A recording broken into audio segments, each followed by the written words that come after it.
A black coffee, thanks. No sugar. I'm sweet enough as it is.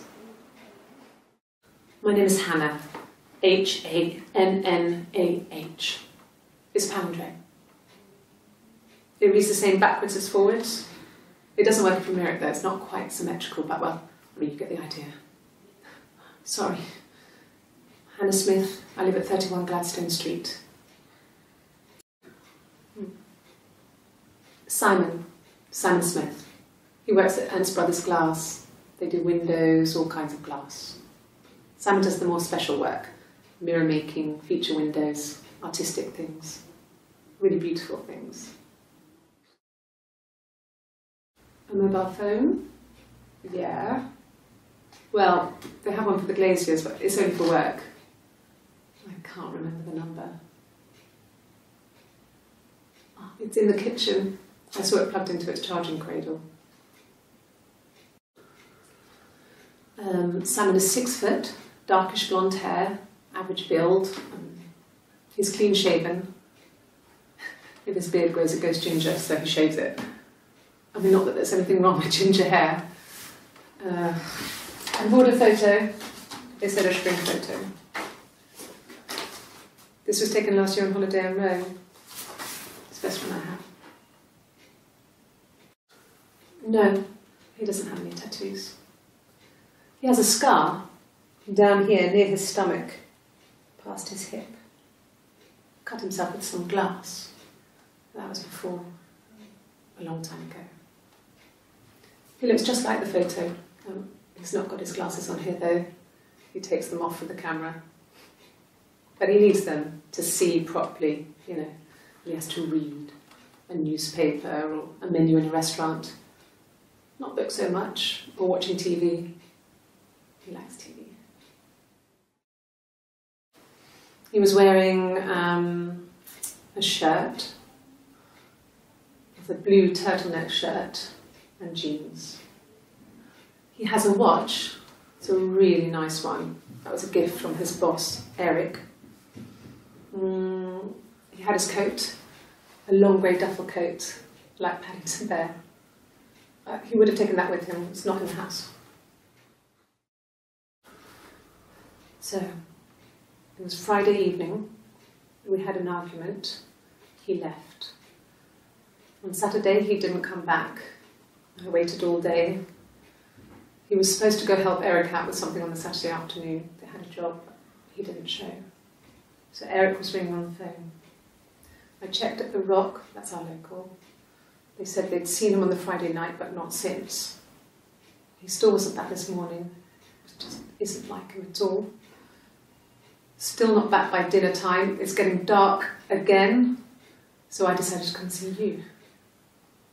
His parents haven't heard anything either. It's the Rockington Arms, the Rock. It's run by a nice couple, Peter and Susan. There's some other regulars there that Simon likes to drink with. And the barmaid they're having sometimes, Helen. Peter said Simon had been in and had a few drinks. No. I think he spoke to Helen. She said he was upset about her argument, but I'm not sure what else he said. He likes Helen. He likes blondes. He's married couple stuff.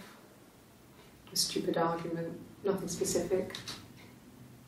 No one knows how to push your buttons better than those you're close to. No. I mean, yes, we have arguments, but he never runs off. He always comes back. We make up. It's always that way. A long time. We got married when I was 17. Childhood sweethearts. Something like that. Are you married, detective?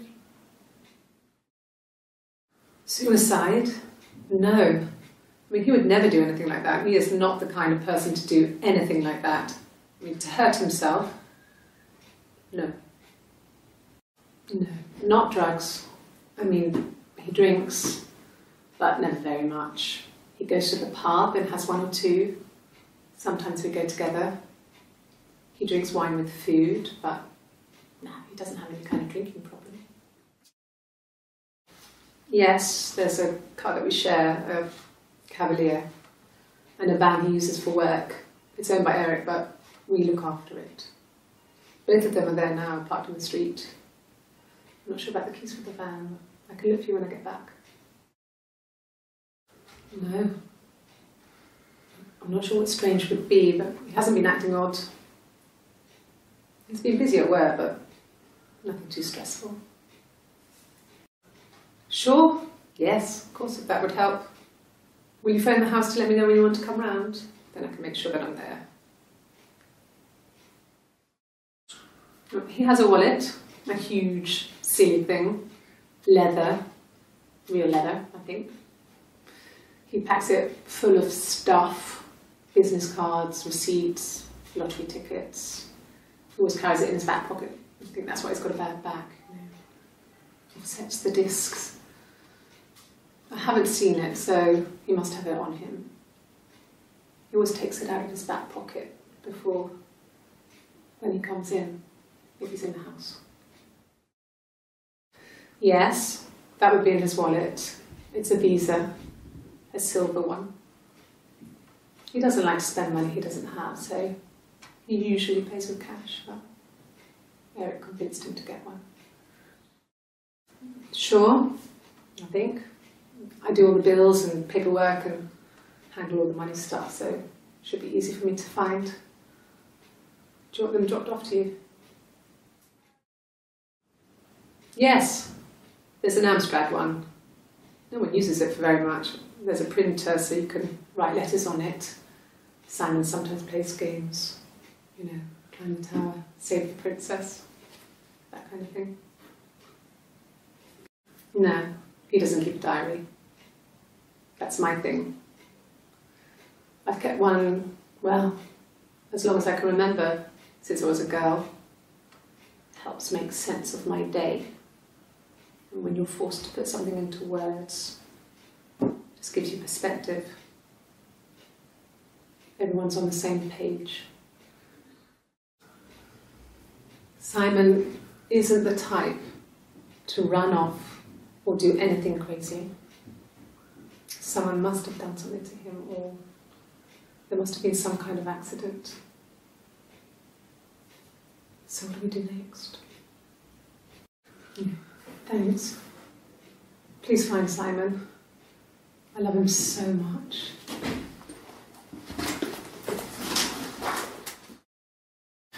Could I have a cup of tea? I haven't been into work. I guess I've just been waiting, waiting to hear from you, hear from my husband. Bruce? Oh yeah, no, it's nothing. I was going through the top cupboard in my kitchen and the chair slipped and I kind of hit the door with my face. We hurt like hell. Yeah. I've been round to Doug and Eleanor's and they're very worried. I feel sorry for them. Eric was like an uncle to him. They were pretty close. They spend a lot of time with each other, especially when they have to go to conferences. Have you met his wife, Diane? Diane is really nice. She helps out with the glaziers, organises the Christmas party, that sort of thing. They have 2 kids, really sweet kids. She used to look out for me when I worked there. Okay, I'll try my best to remember. Yes, he left after the argument. It was about 8 o'clock. Yes, that's my birthday. Not one of the big ones, but I guess you can see that. Yeah, I guess. I'm quite a private person and I didn't want to get into the detail of the argument.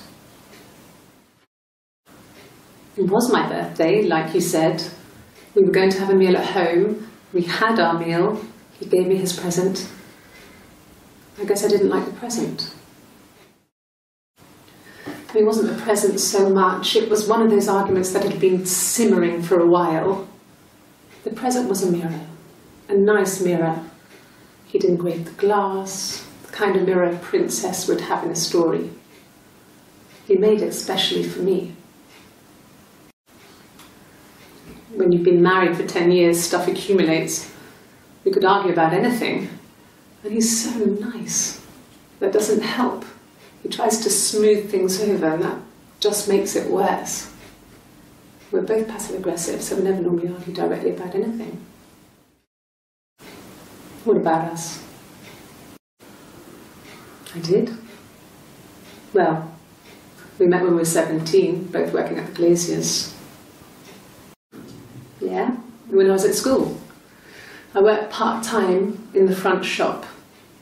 It was sort of an extended family thing. My dad used to work there, my mum worked there before I was born. I took care of paperwork, filing, typing out invoices, that kind of thing. It was a good job for a girl back then. I didn't work a till or anything though. I was quite shy, so I wouldn't have liked to have worked a till. No, he was as shy as me. I asked a friend to ask him out for me. We had our first date at the Odeon in North End. We went to see Risky Business. I had on my one best dress. Simon paid, and he bought me a whisper, and I was worried about getting chocolate on my teeth.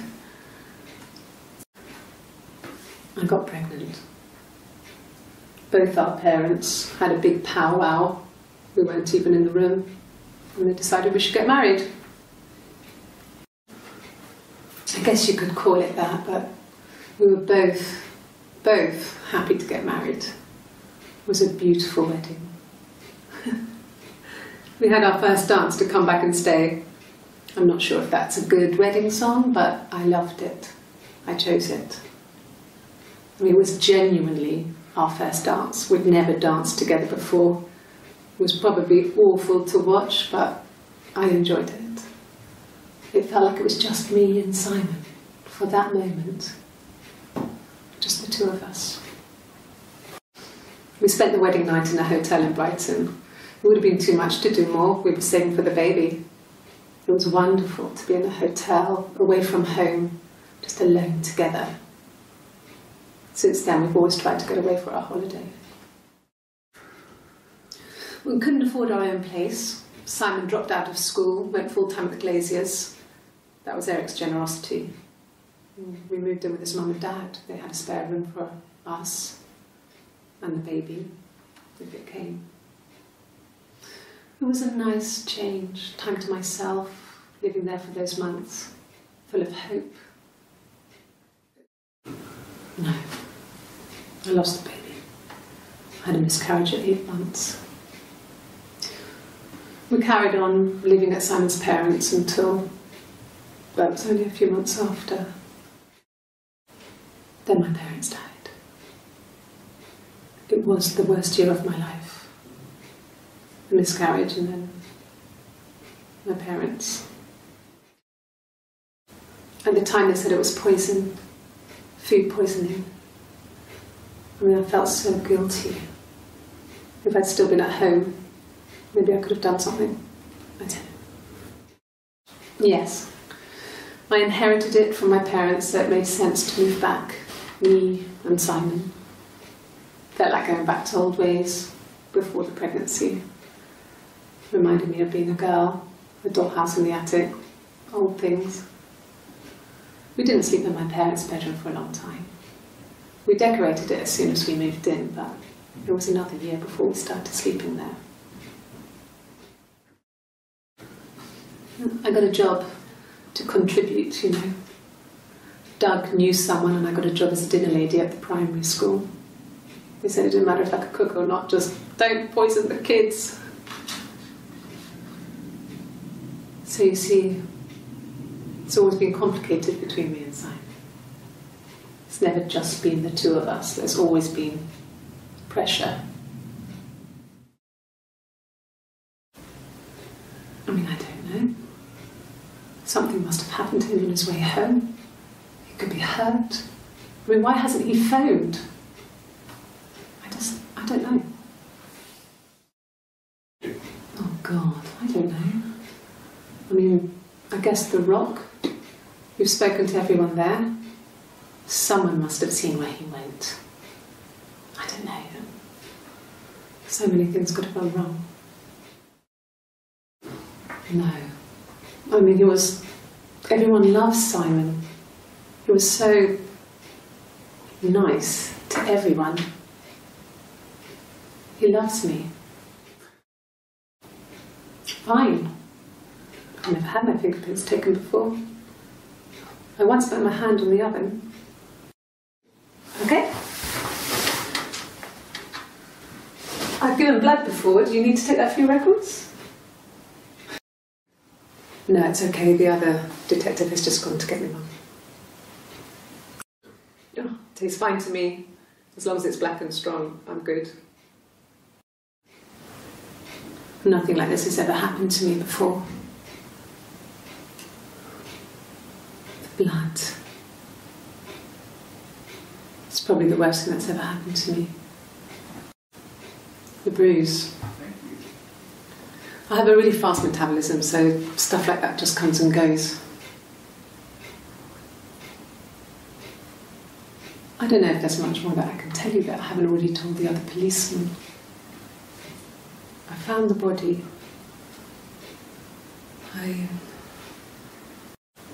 You think it's murder? I mean, clearly it's murder. What can I do to help?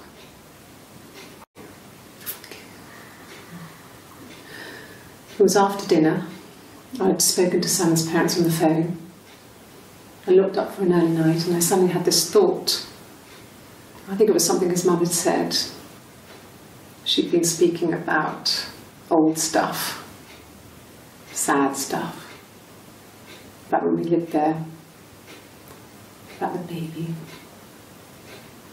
There's some boxes in the cellar, nursery stuff we never needed, and I never had the heart to throw out. And I suddenly remembered that when I'd looked down there the week before, those boxes, that pile was in the wrong place. I went cold all over. I went down there with a torch and went straight to the back, and that's when I saw the bin bags. Pulled them open, saw the body. I screamed, and that's when I called the police. His body, it didn't look real. And his throat, it looked like his throat had been cut.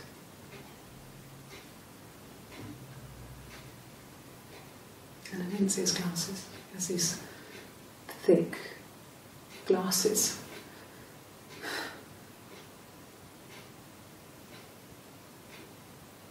He doesn't always wear.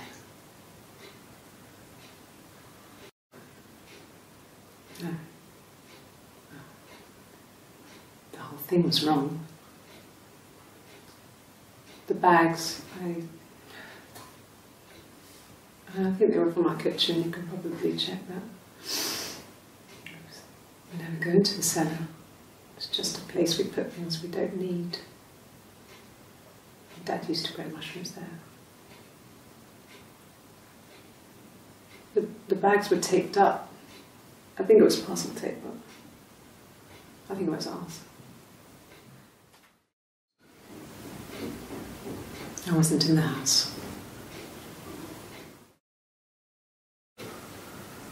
I wasn't in the house all of Friday night. After the argument, after Simon left, I left too. I was upset and I wanted to get away. So I took the car. I got in the car and I drove. I just kept driving north. Just kept going, just wanted to get as far away as I could. When I finally stopped, I was all the way up in Glasgow. I was so tired. I just had to sleep.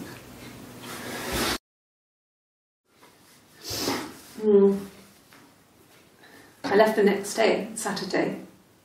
I slept for a few hours in the car. when I woke up, I came straight back. Simon wasn't returning my calls and I wanted to try and make up. I got back to the house and Simon wasn't there, and excuse me. Is there a bin? Yes, I'm fine. I won't be sick again. This happens some days. I'm pregnant. It's morning sickness. No. Well, yes.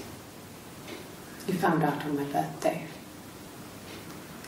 I told him I was pregnant. Yes. It was a shock to him. I mean, we never thought it was possible. I don't know what I hadn't decided whether to keep the baby. I wasn't really ready to talk to him about it. It was late, early Saturday morning. Yeah, I pulled over and slept in the car. This was just by the side of the road. I was exhausted. I think when I drove back it was about 8 or something. And I got back to the house about 3. When you suspect someone of murdering their husband. Okay. So you want to eliminate me as a suspect? Okay. Sounds weird. I'm not great at making up stories. Okay.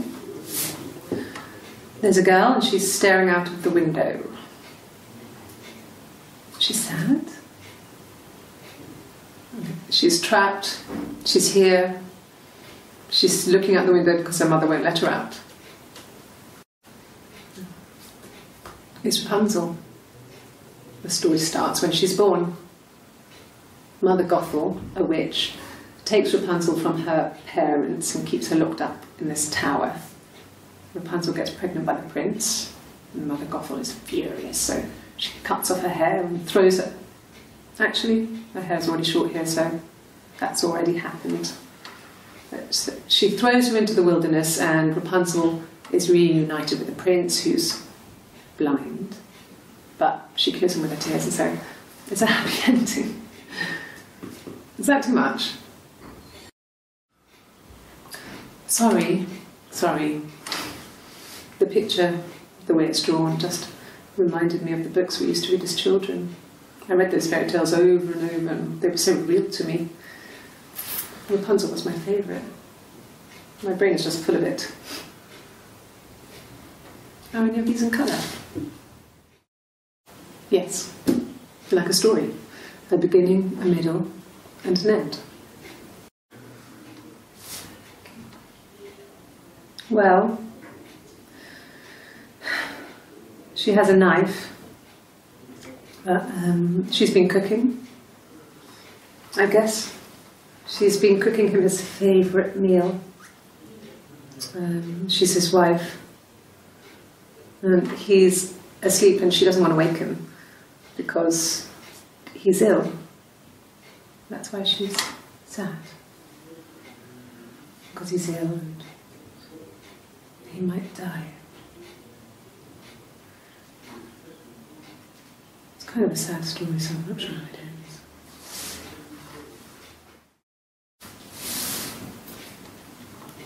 She's crying, I guess. She's sad because she thought she saw her husband with another woman. But it's okay, because she finds out it wasn't her husband, it was his brother. And so it's fine.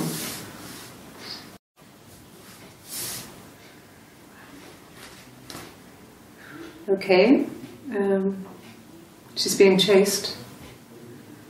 They're trying to catch her because she did something bad. I guess she broke the rules. Or maybe they think she did something bad. Maybe it wasn't her fault. She looked scared, not guilty. Maybe it was mistaken identity. Did they catch her there? I don't know. Did I pass? Sorry, I messed it up with all that Rapunzel stuff. Do you need me to do that card again? Yes. I read a lot as a child and watched lots of TV. Then the doll's house we still have in the attic. It's kind of a fairy castle. We used to play up there and make up our own stories. From when I woke up. Okay. I woke up. Simon was already up and he made me birthday breakfast of eggs Benedict. We both had to go to work, so we saved presents till later. I got to work, had some birthday cake, children sang me happy birthday, then I came home. The birthday meal was a takeaway, and Simon gave me his present, which I didn't mind. And after that, we talked about the baby. It turned into a big argument. Simon left. I was furious.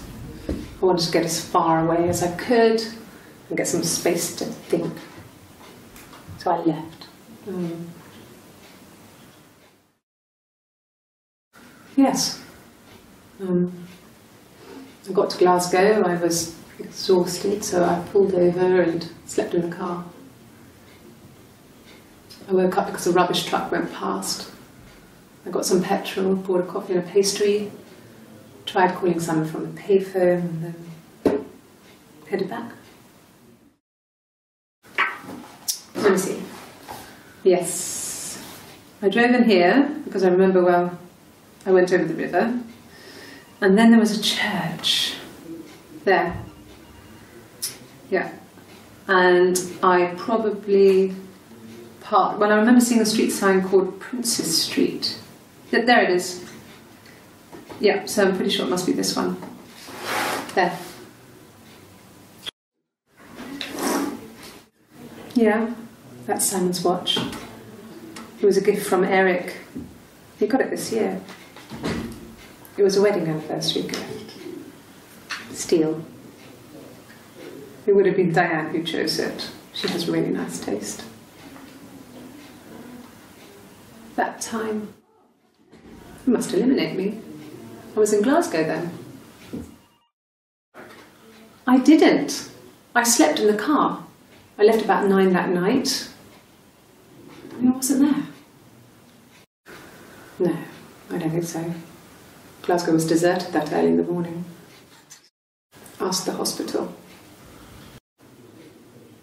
When I arrived in Glasgow, I was exhausted. The streets were empty. I was driving badly. And I hit a taxi. Not a big crash, just paintwork. The guy was so pissed off because I didn't have a driving licence on me. But when I told him I was pregnant, he made sure I got to the hospital so they could check me out. It was fine. The hospital must have details when I was looked at. There's a scratch on the car. That should eliminate me as a suspect. If I was in Glasgow, can't be in 2 places at once. I thought it made me sound suspicious. It's not a normal thing to do, to drive to the other end of the country. I wanted to keep it simple. I know it was stupid not to tell you everything. Saying I spent the night in Glasgow when my husband went missing, I thought it would, distract you from what was important. It's different now. Now he's... No. Everyone loved Simon. He's a glazier, he doesn't have much money. I don't know. I don't know. God, I don't know. Could be anyone. Maybe someone followed him back from the pub. But why would he let them in? Doesn't make sense. Yeah, I had to let myself in. The door locks if it swings too. Yes, I always pull it shut and then lock the bigger lock with the key. No, I don't think it was. I turned the key but it was already unlocked. No, they were shut. Most of the windows are really hard to open anyway. They're stifling in summer. They were painted over by my dad. Could have left a door open accidentally. Or there's a cat flap in the back door. No cat. My parents had a cat before they died called Domino. It was this little black thing with white dots. And we never did anything about the cat flap, but if you were thin, you could maybe squeeze through it. I think so. I mean, to get into our garden, you'd have to climb through other gardens. All the gardens back onto each other, so you'd have to climb over 1, 2, 3 gardens to get to ours. I mean, did anyone see anything? Did anyone see anyone come and go? An intruder? When will the police let me back in the house? They let me take a bag of clothes with me, but the mirror. I can't remember. I put it somewhere safe. Upstairs, I think. I haven't looked at it since. Simon's parents offered to put me up, but I didn't think it would be a good idea. It would be too sad. Not right now. I'm staying at a friend's. A cup of tea would be good, thanks. Just 1 sugar. Well, fine, considering.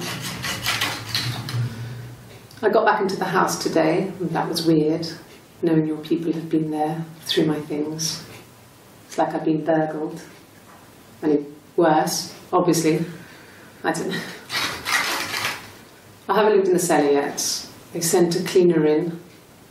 As good as new, he said. But they had to throw some stuff out. Couldn't get the blood out. And I'm still waiting to hear from the coroner so we can get a date set for the funeral. It's going to be a cremation. So, fingerprints? No one has been in the last few weeks. We had a plumber come in 3-4 weeks ago. Someone sang me from the rock. In the bedroom, I hoover my dust every week, maybe less. I once asked Eleanor how often I should dust, and she said, if people ask, tell them you do it once a week, but every few weeks is okay. I think she was just trying to make me feel better. I mean, when I was there, she was hoovering every day. You know, ran an ordered house. You know how that generation is, putting on a brave front. She has secret stashes of cigarettes. Doug doesn't even know she smokes. When I was there, I saw her. She has these sort of porcelain vases, ornamental, next to the Reader's Digest books. Cigarettes inside. And she still has them. I mean, last time I was there, I looked in a vase. There was a fresh pack. I mean, all those years of marriage, and she still has a secret like that.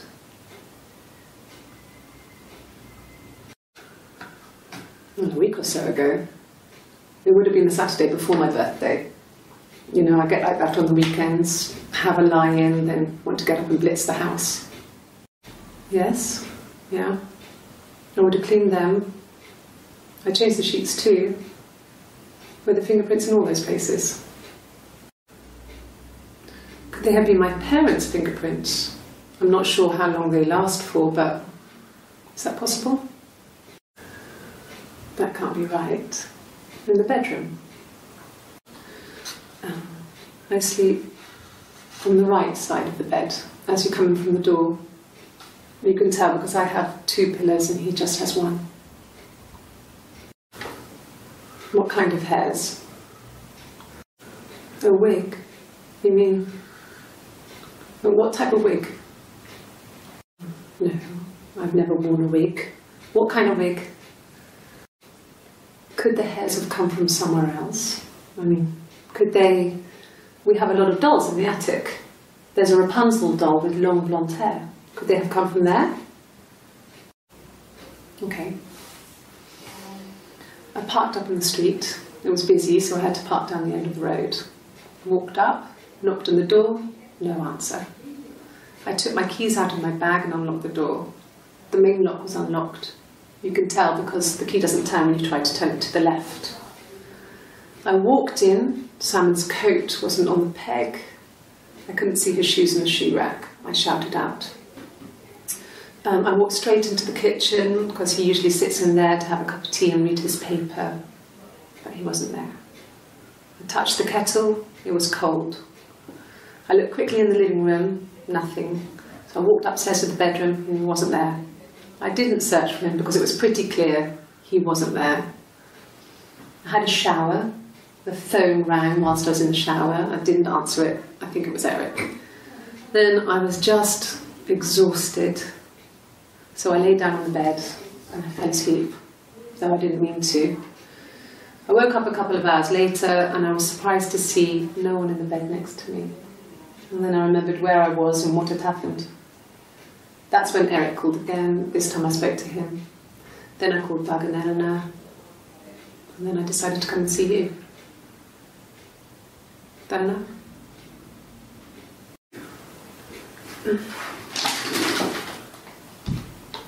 Yes, this is it. He made it himself. It was a special one-off. He made it and decorated it.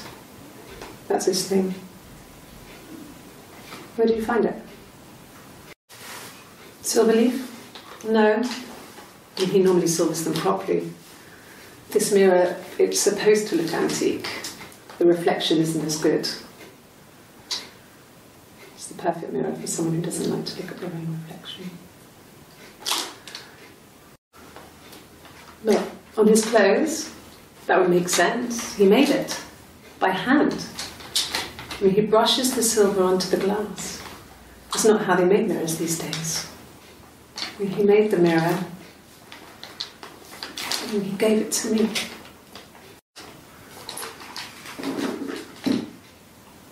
On his throat. How?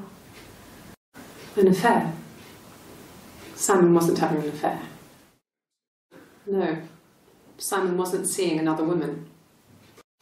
Good, happy. I mean, ups and downs like any couple, I guess, but we've been married for over 10 years. I don't know if anyone really changes. You just become more yourself. Simon was my prince, and that hasn't changed. Really? You're going to ask me about my sex life? I mean, isn't that private? Are you married? How is your sex life? Well, there you go. How many kids? So, our sex life is probably fairly average for a couple after 10 years of marriage. No, I have never been unfaithful. I've never cheated on Simon. No, you're talking to the wrong person if you think I'm some kind of slut. If you think I'm the kind of person that would have had sex with all those guys. Not really. He would go to the pub. He had his drinking buddies there, but no one ever really came back to the house.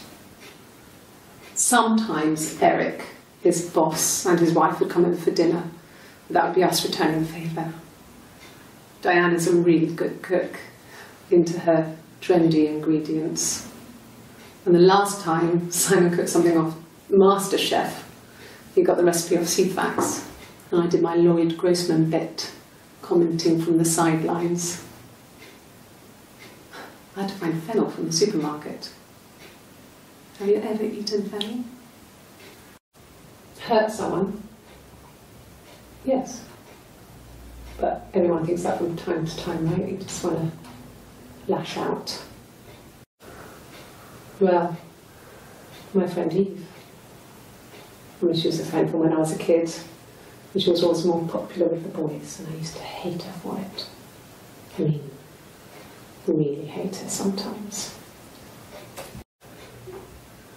Yes, we'd fight. We fought on the beach once, and I held Eve's head underwater. There was no one else around. It was at the far end of the beach, and I held her head under, and I kept it under. And for a moment, I just wanted to kill her and watch her drown. But that was it. It was just a moment. We were made up after. It was a love-hate relationship. A police station. Yeah. When I was young, we ran away on my birthday. Bob Dylan was playing in London, and we thought we could break into his tour bus and have him take us with him. The taxi driver we paid to drop us off, I mean, we'd saved money, pinched a bit here and there to pay for the fare. He was suspicious because we were so young, so he told the police. So they came and picked us up and took me back to Portsmouth. My mum picked me up from the station. But I blamed everything on my friend Eve, so my parents let me off. Maybe a fresh cup of tea?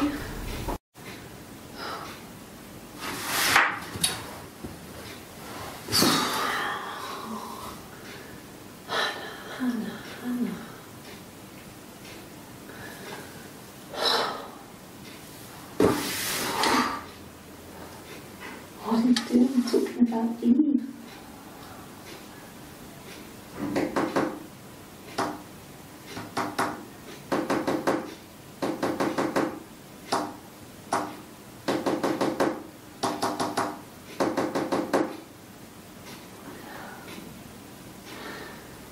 Poor son.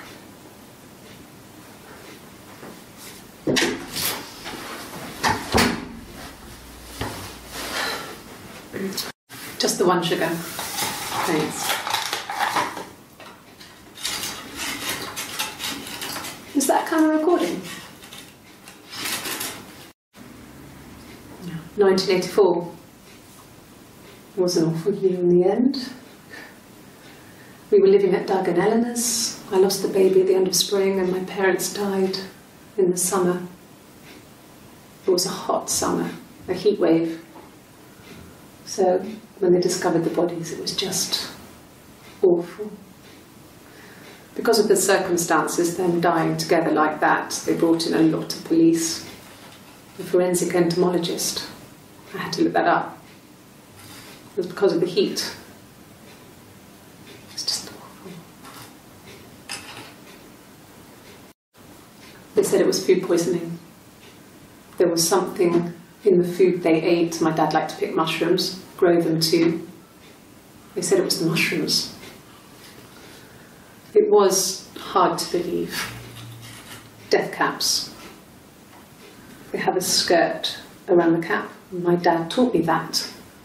But, I mean, the police had no reason to think it was suspicious. They lived alone, and no one had any reason to hurt them.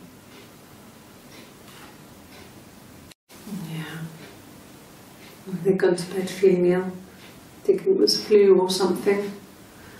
The neighbour called me. I had to use my key to let them in. We found them dead in their bed. And they'd been there for days. No one had noticed. Just awful. It was so soon after my miscarriage.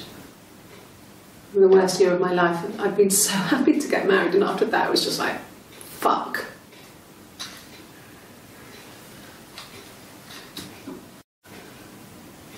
Yeah. I mean, I was infertile. Thought I was. They told me I was infertile after the miscarriage because of complications. I would have been a good mother. I was young, but I would have been a good mother. She was a girl, by the way, the baby.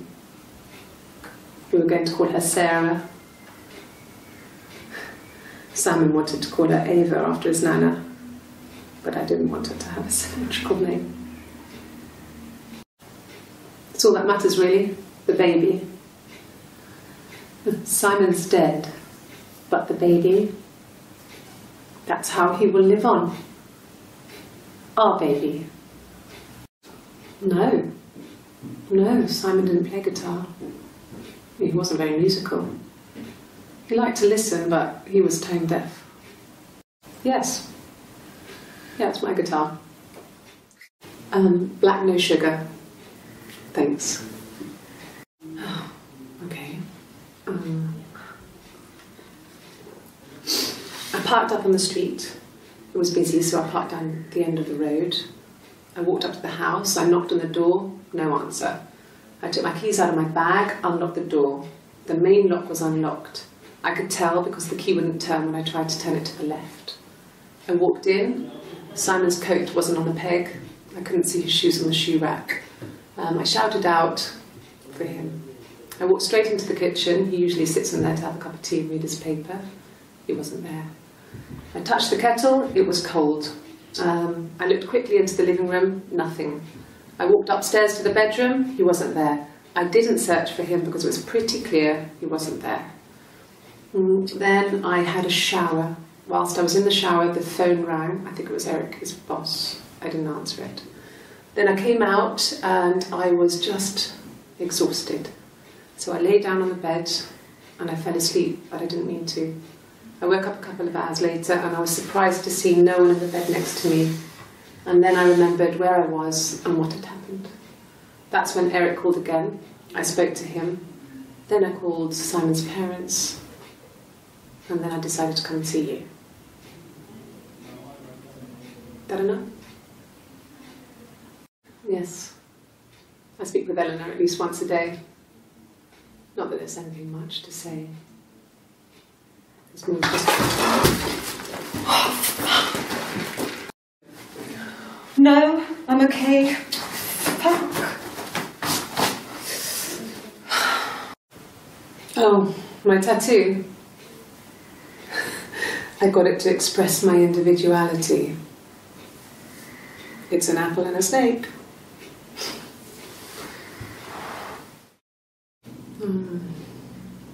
About 8 years back. It was a present to myself. I shouldn't even be drinking coffee with the baby. It's been hard trying to give it up. I think they say you can have 1 cup. Do you have children? Cute. You must love them very much. What ages are they? Must think it's very cool that their dad is a police detective. Yeah, we were 17. It was a nice wedding, people said. Simon looked very handsome in the photos. His parents paid for everything, but he's an only child, so it was important to them. It was what they called a shotgun wedding, but if you looked at the photos, you couldn't tell. The dress was beautiful. It looked like Princess Diana's. The train wasn't quite as long though. There's a great photo of the bridesmaid helping to carry it out of the car.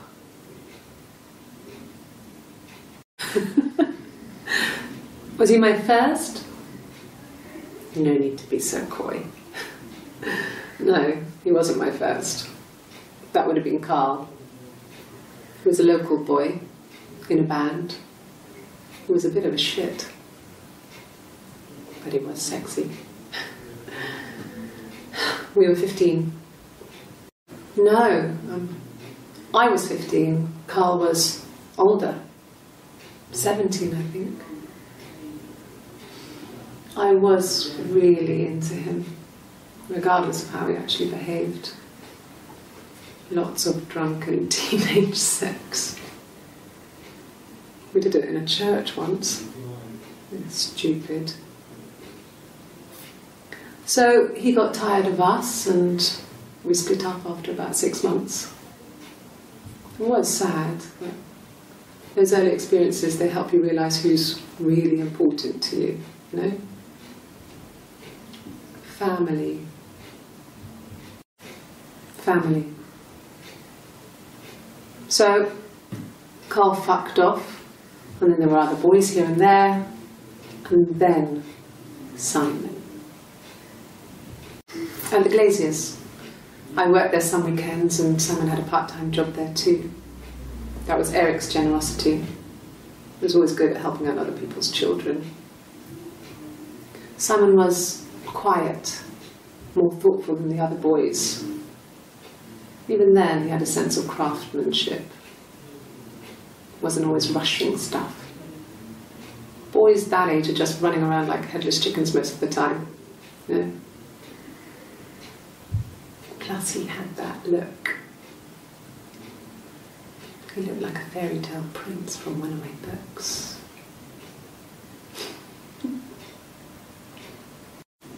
I wouldn't say that.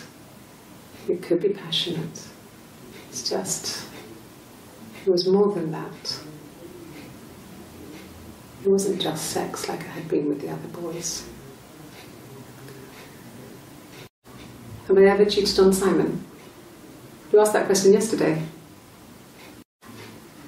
Simon was very moral about that sort of thing. He wouldn't just walk out there and sleep with anyone. He wasn't that kind of guy. He took his marriage very seriously. Simon never cheated on me. He was devoted to me, and I was devoted to him. Nothing in life is easy. We were good to each other. Life isn't a fairy tale. You do what you can. You're reaching here, and I don't know why. No, I've never cheated on anyone. I've never taken anything from anyone. Simon's dead. But I have my baby to care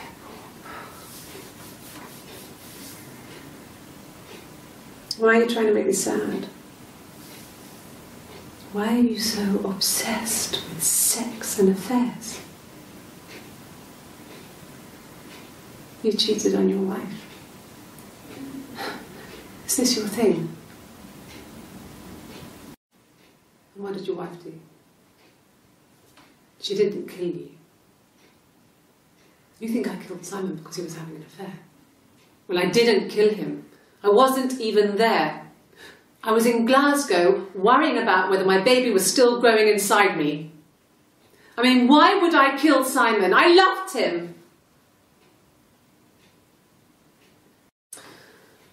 This other person doesn't exist. I don't know what the blonde wig is, but it could be anything. Have you looked at the cat flap? I mean, what if they were crazy? You hear about these crazy people all the time. I mean, why would anyone who knew Simon want to kill him? No.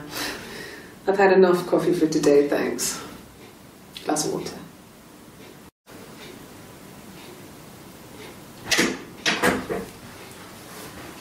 Is that camera recording? If you put me on You've Been Framed, I want the money. Yeah?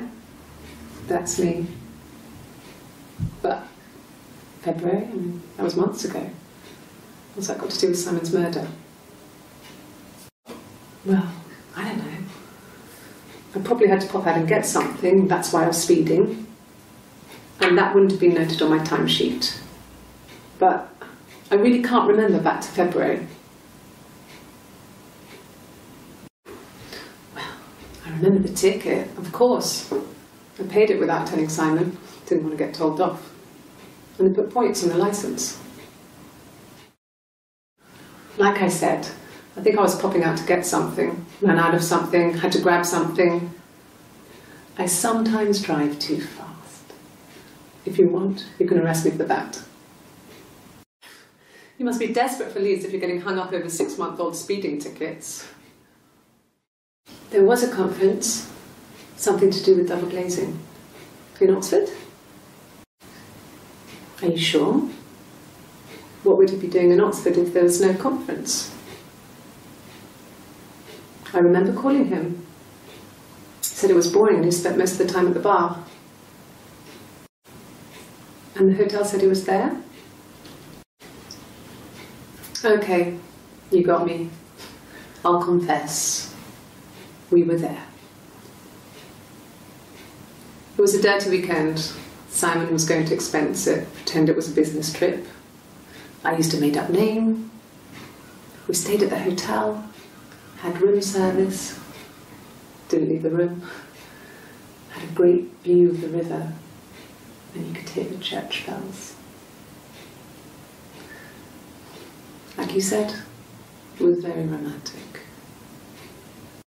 It was supposed to be a secret. Just because Simon is dead doesn't mean I have to give up all his secrets. It doesn't have anything to do with what happened to Simon. No one murdered my husband because he cheated his expenses for a romantic weekend in Oxford. You want me to play something? Well, I'm not the world's greatest guitar player. Okay? Probably needs tuning. No, it's okay. How about a traditional ballad? Should be right up your street.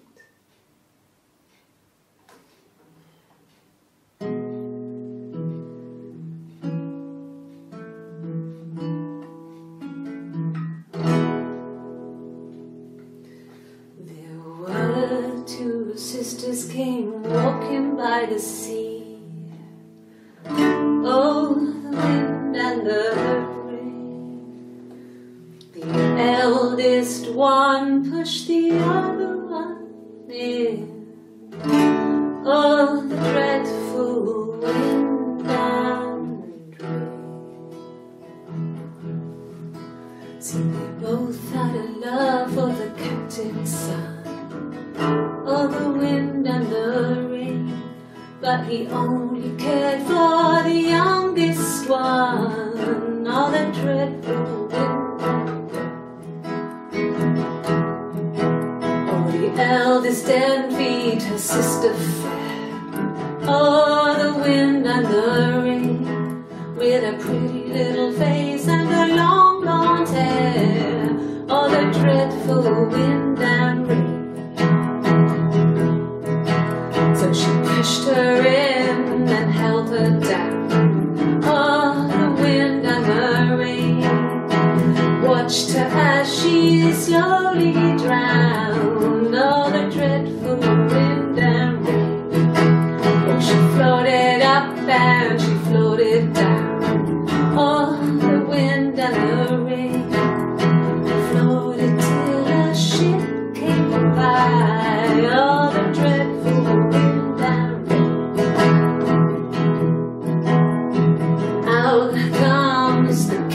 Son. Oh, the wind and the rain. Father dear, here swims and swan. Oh, the dreadful wind and rain. And then it gets really weird, so I think that's a good place to stop. Really? Okay. Here's the rest. Oh, they laid a body on the dock to dry. Oh, the wind and the rain, till a fiddler with a fiddle came walking by.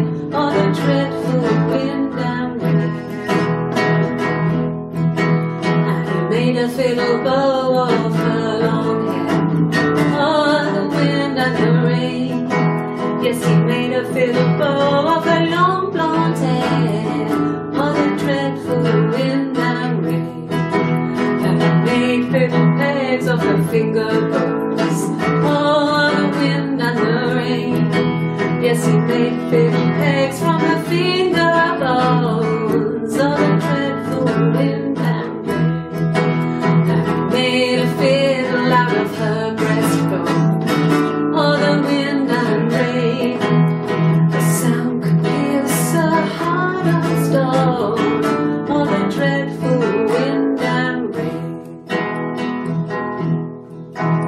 But the only fiddle could play was all the wind and the rain.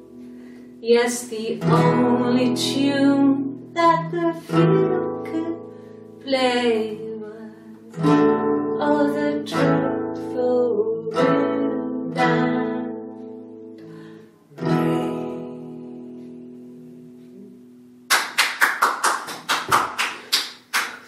Anything you sing may be used as evidence against you. Simon and Eric arguing? No, I can't imagine they'd be arguing. And they get on so well. Unless it was something to do with work. Maybe Simon was being too much of a perfectionist. But I don't know. You should ask Diane. Coffee, I guess. Milk and sugar. This is the 3rd day running you've called me in. I speak to Doug and Eleanor every day. And they say you've been asking a lot of questions.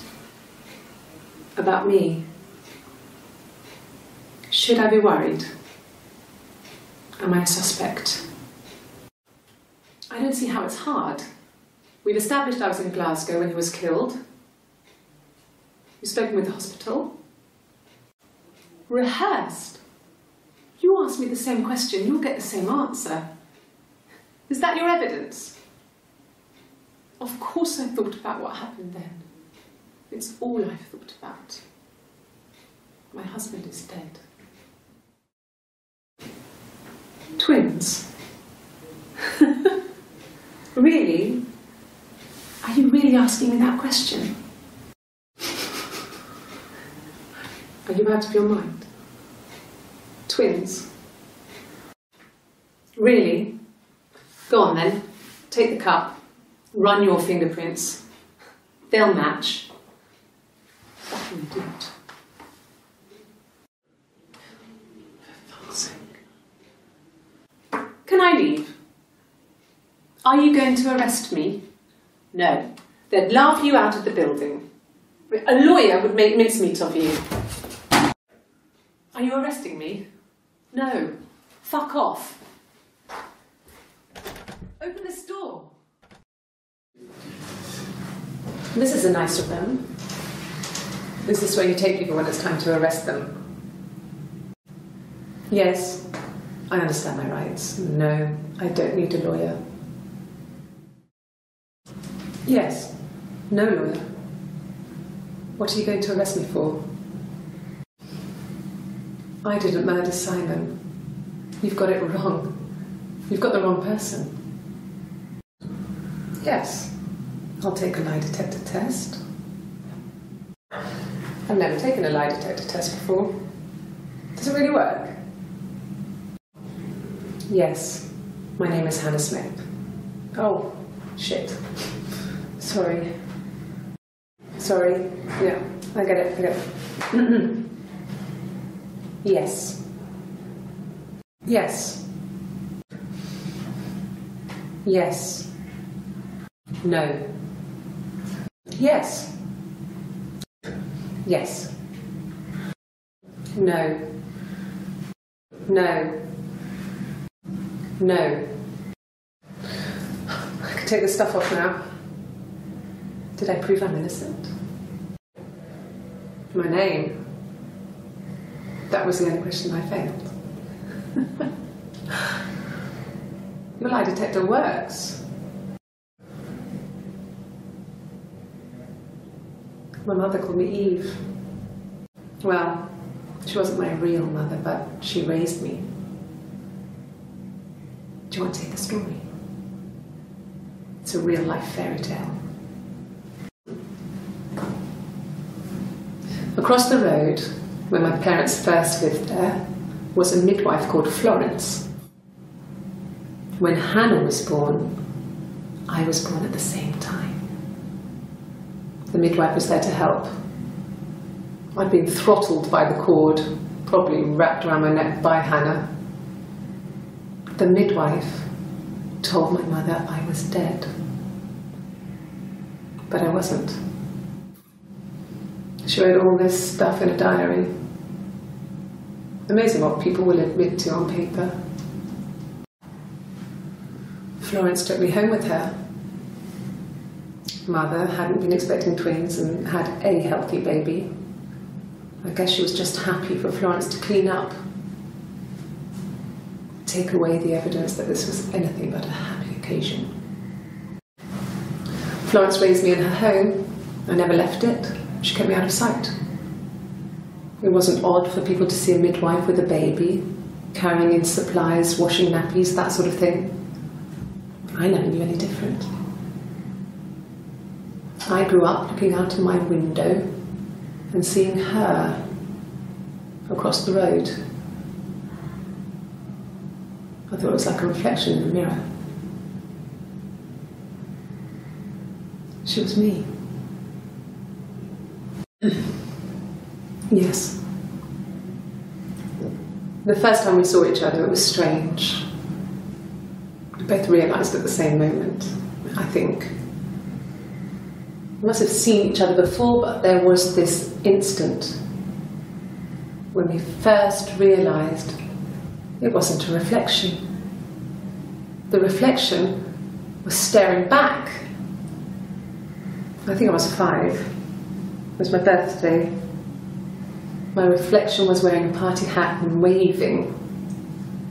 I knew what party hats were from books. And it suddenly occurred to me, today must be my birthday. I waved back and we just spent ages waving at each other and copying each other's movements.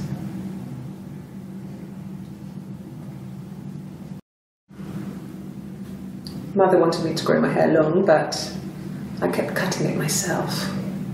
I wanted to look like my reflection. She always had short hair when she was little. Mother would hide the scissors, but I would find a way. Cut it with a bread knife, something like that. My reflection would always leave her house and go on adventures, but I never could. Mother taught me at home, and I had books and TV. Oh, TV was magical, but it was only on when it wanted to be, so I spent a lot of time reading books. Fairy tales.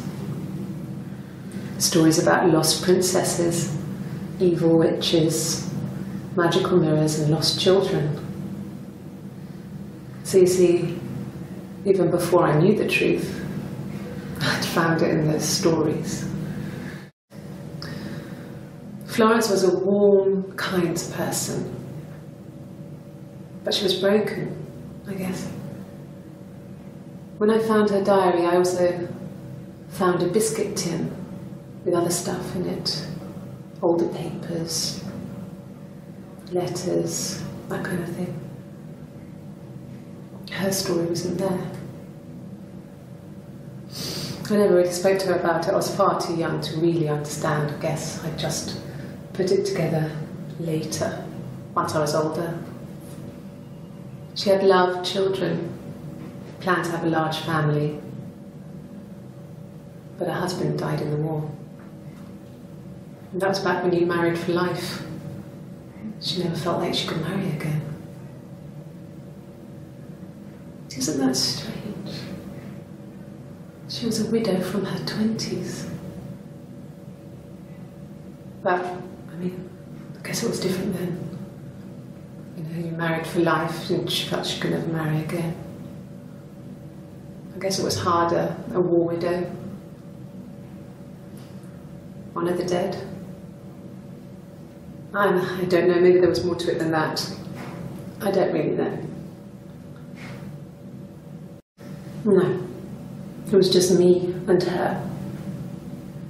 Eve was the name they were going to call their first child. They talked about it and were going to try when he came back.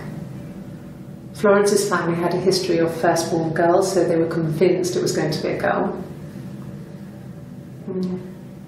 It's hard to know if this is all true. These are stories I remember, that I read when I was a child. Maybe I misread, maybe I misunderstood.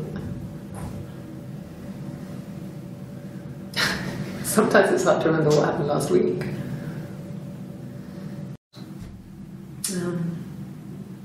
When I was 8, Mother died. She slipped down the stairs. It was an accident. I had read a diary at that point and I knew she wasn't my real mother. So I burned the diary that day and I left. Walked out and across the street.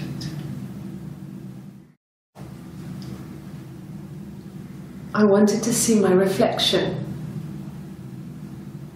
I thought that if I touched her, something would happen.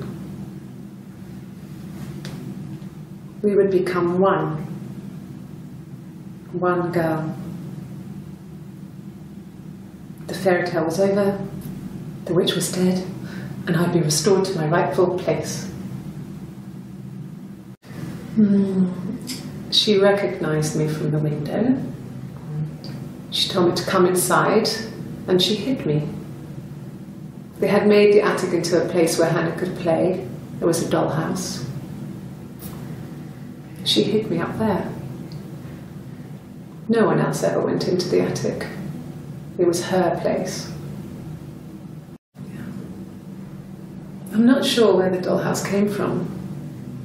I don't know if it was given to them or they inherited it. I mean, they wouldn't have had the money to buy it. It was so huge. It must have been taken up to the attic in parts and then reassembled up there. It's a beautiful thing.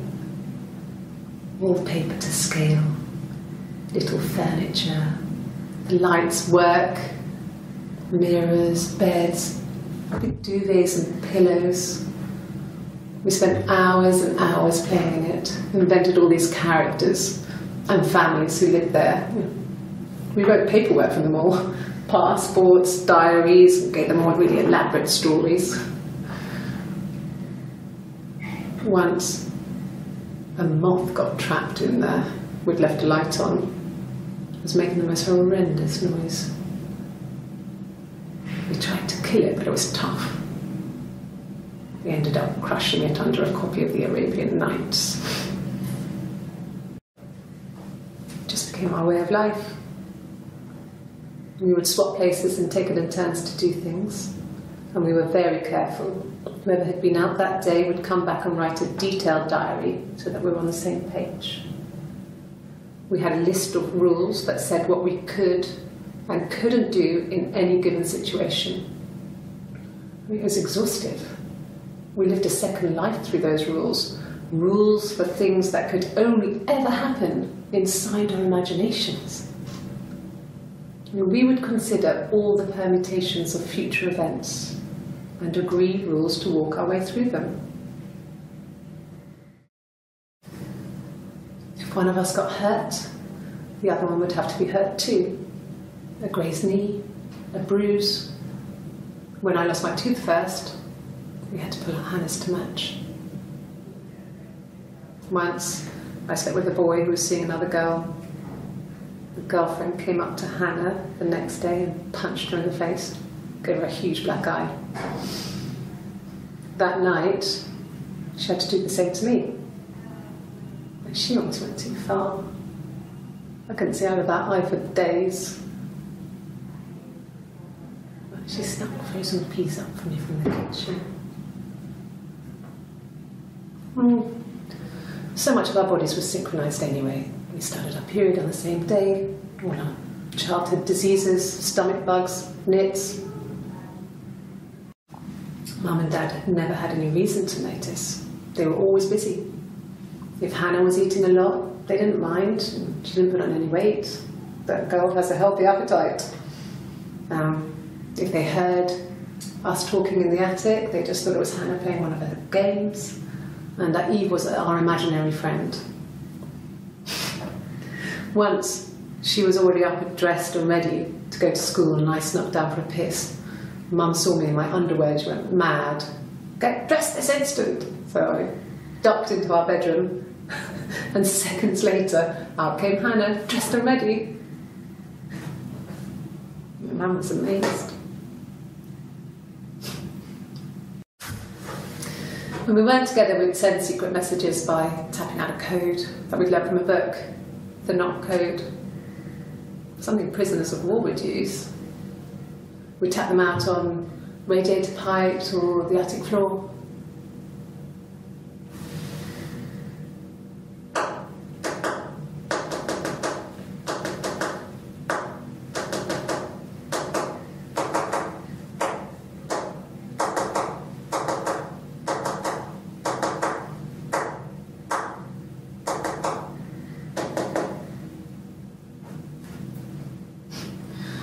Dad thought we had mice, but they couldn't find any.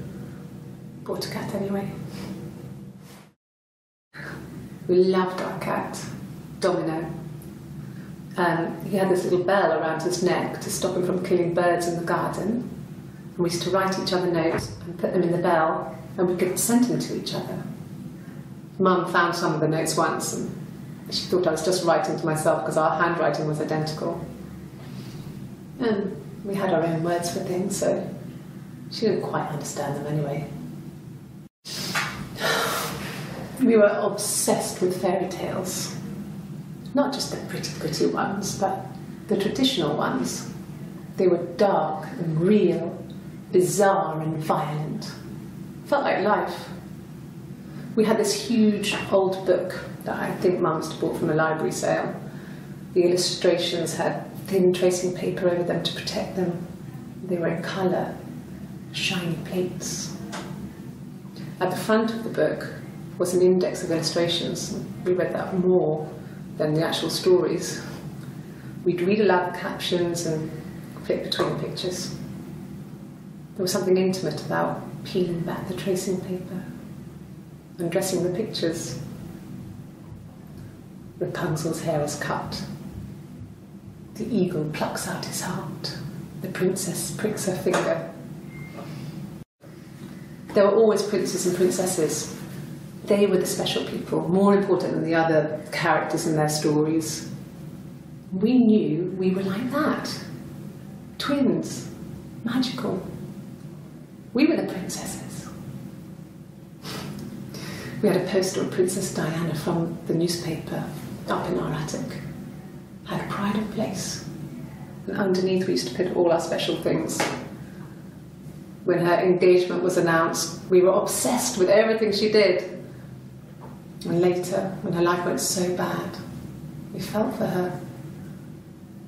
Her divorce last year just kind of drew a line under things. When beautiful people died, we always felt like it was a sign.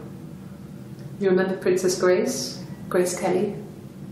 She died in a car crash the year before we met Simon. We used a Ouija board to speak to her, and that gave us the power to find him. That's what we thought then. That people who died tragically leave some kind of magic behind. We used to share dreams. We used to wake up and write them down in our diaries immediately and compare them. Mum and Dad never knew what was going on. We got so good at it. We were so in sync that we'd use each other to cheat. If one of us had a hangover, the other one would go to school. Whoever was best at a subject would sit the exam. There were lots of differences between us. Some things one is better than the other at. Differences? She's a better driver than me. She passed the test for us. I tried to take it and nearly crashed the car. Learned that you can't rely on confidence to get you through everything. She is the shy one. She was especially shy around boys. If Hannah liked a boy, I would have to pursue him. It was that way with Carl. Hannah met him first. She had such a crush. I let him take my virginity after a night that his band had played at. It got difficult. When I was with Carl, we would have sex, but Hannah couldn't let him see she was a virgin. She had lots of excuses. After a while, we decided that I should take Hannah's virginity. It's not that different to a bruise, pulling a tooth, a graze. We used a hairbrush. After that we took it in turns, though I was always the one who seduced the boys. Until Simon. Hannah was so smitten with Simon. She started getting jealous, didn't want to share. Even the first date, we went to see Tom Cruise at the Old Odeon. We both went, kept changing places in the toilet. We only had the one best dress, so we had to keep swapping clothes. Must have thought we had terrible bladder problems. The next date, it was my turn. At the end, I let him kiss me, but that was it. We didn't want another card on our hands, and the Ouija board had said to hold back. After that, it was Hannah's turn, and she slept with him. Broke the rules. Deliberately broke the rules. She wanted to be the first to sleep with him. I mean, that's when she got pregnant. From that one time. Can you imagine? I tried to get pregnant too, but it didn't happen. I slept with so many boys, men. My body refused. I think my period stopped because hers had. I was pretty ill. I mean, how could we stay the same now? Felt like Hannah had really fucked things up. Set us down separate paths. We had become different. No. The parents decided there would be a wedding. And after the wedding, Hannah moved in with his parents. There was no way I could follow. So we were separated again. I stayed in the attic. It was hard. It's like I suddenly didn't exist. I would sneak out, but in case anyone recognised me, I started wearing a wig. Hannah and I would meet up in the park. I was trying to get pregnant. But I couldn't. I mean, I couldn't do it with anyone we knew, so it was sex with strangers. Drunk guys I'd met in clubs, parks and alleyways. I was 17. It felt like I was being punished. But it was Hannah who had betrayed us. I had to stop when one of the guys gave me an STD.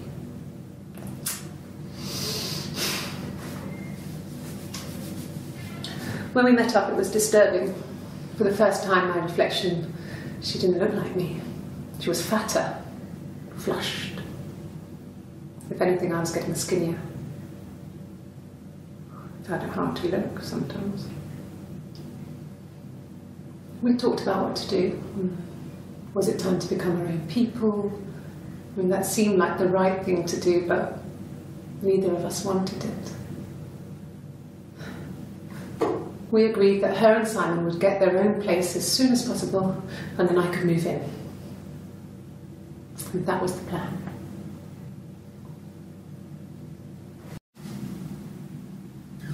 Hannah had a miscarriage.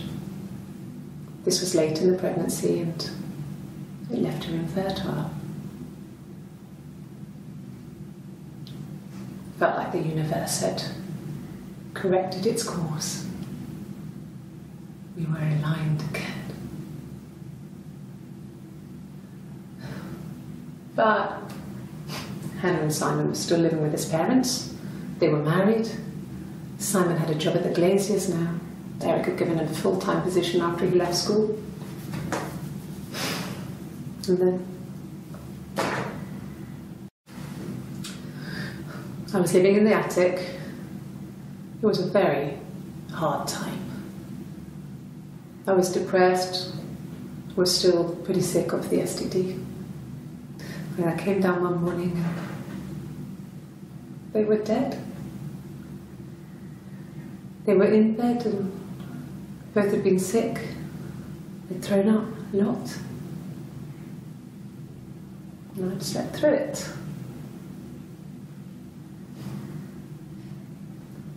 The police said it was mushrooms they ate. Dad was a mushroom expert. I mean, he used to take us picking with him and he taught us how to recognise them. There's no way he would have picked death caps.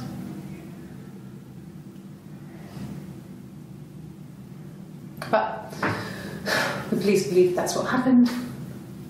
They never even looked in the attic.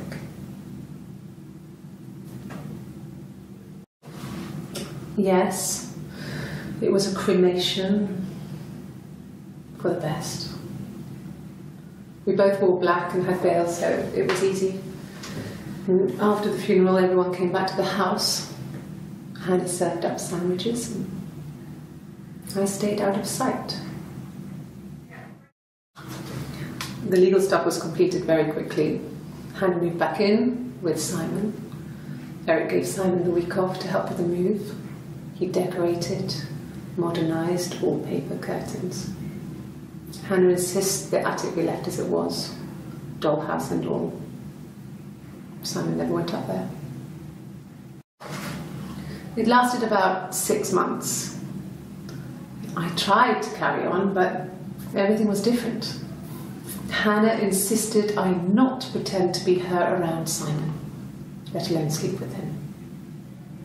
I didn't share him like the others. The rules had changed. Me living in the attic had become weird in a way it hadn't been before. So I moved out. Got a small bed set. Got my tattoo to mark the occasion. I was singing in a bar in the evenings, so I had some money, enough money to cover my rent. And I've been doing something similar ever since. I haven't put down any roots. I don't exist.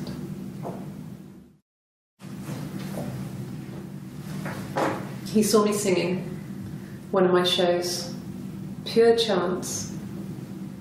Not sure I remember what he was even doing there. Afterwards, I had a drink at the bar and he came over and we got talking. I knew who he was. Obviously I knew who he was, but he didn't know who I was. He was fascinated by the likeness. He guessed my name from my tattoo. Told me it was a palindrome, like that would impress me. I enjoyed talking to him. It was amazing to be able to sit and interact and talk to him after all this time. He didn't tell me he was married. I'm not sure what he was thinking. He later told me it was like he was dreaming. A waking dream.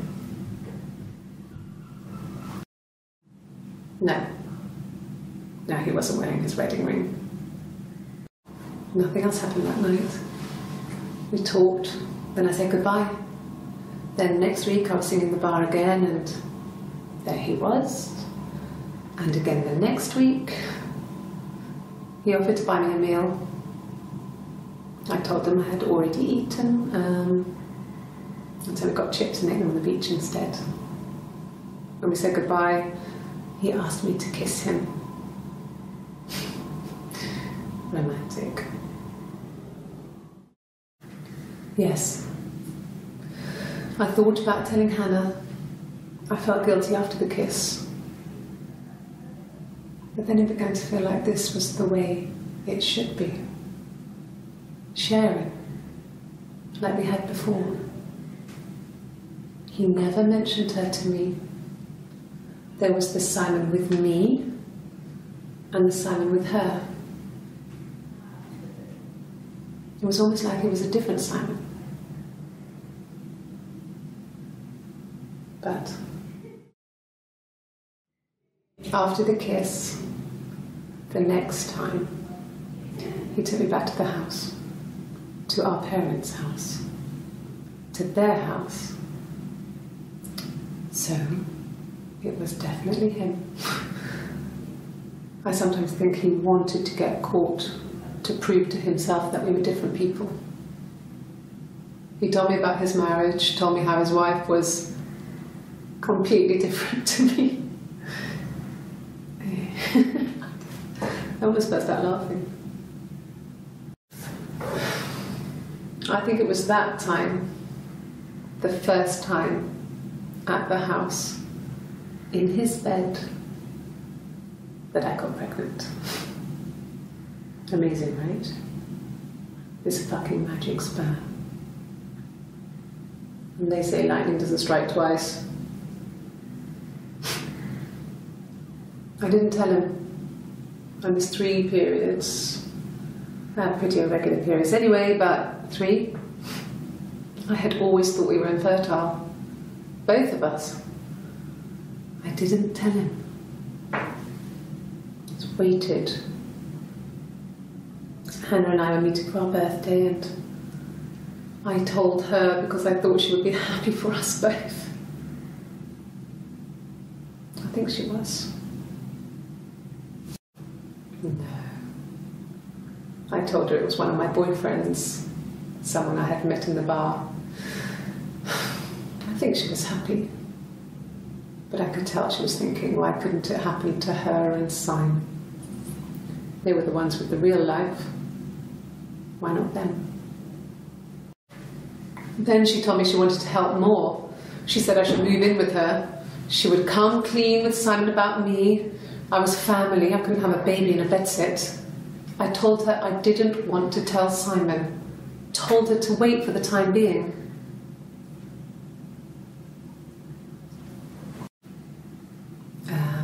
When she went home, Simon had a birthday tea waiting. Afterwards, she told Simon about me, told him I was pregnant. She wanted me to move in with them, this sister he didn't know she had. She knew that instant. The look on his face.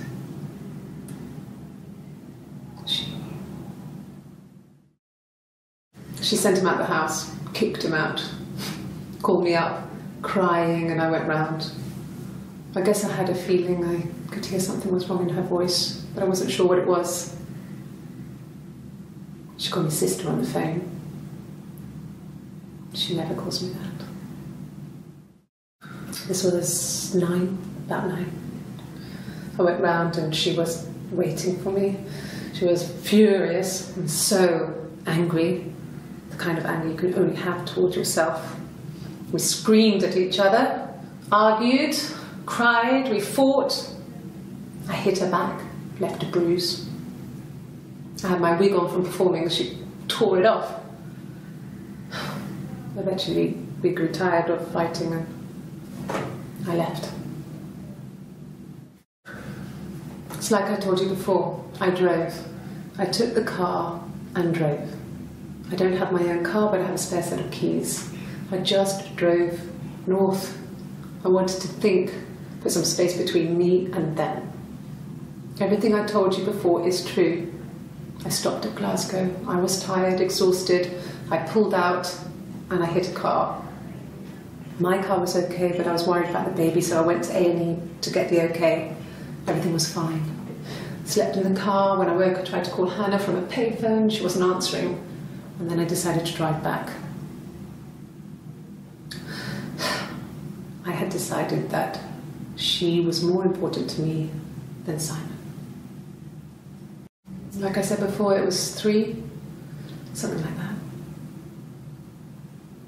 I walked in, saw Simon. He was on the floor of the living room. His throat had been cut. There was a lot of blood.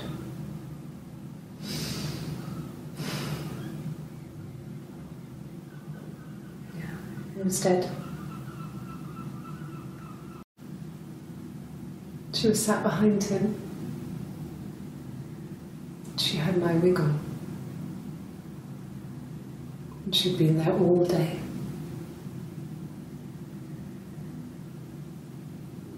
She had blood on her.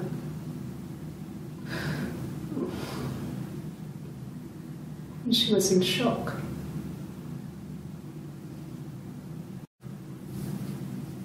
Her story is that she'd waited for him to come back. She put on my wig, some of my clothes, pretended to be me. They talked.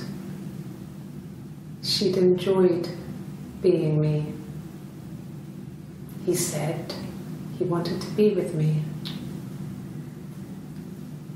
Then he took out a present, another mirror, just like the one he'd given her earlier. That unique present. She went crazy, smashed the mirror.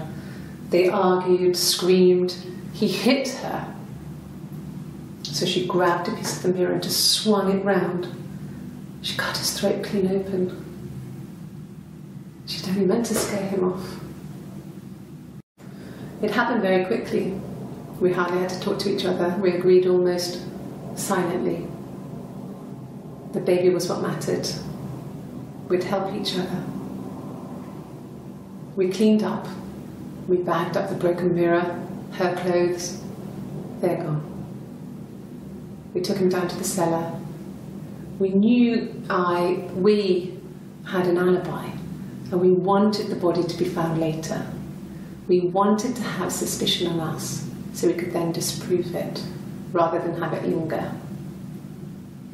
Better to keep the body in the house than risk being seen with it. The watch, that was my touch, to make sure the alibi stuck. My sister is gone,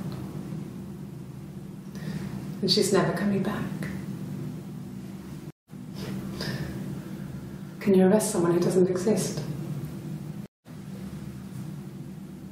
I'd like to speak to a lawyer now. Please. You have no murder weapon. You have nothing. And all these stories we've been telling each other, just that. Stories.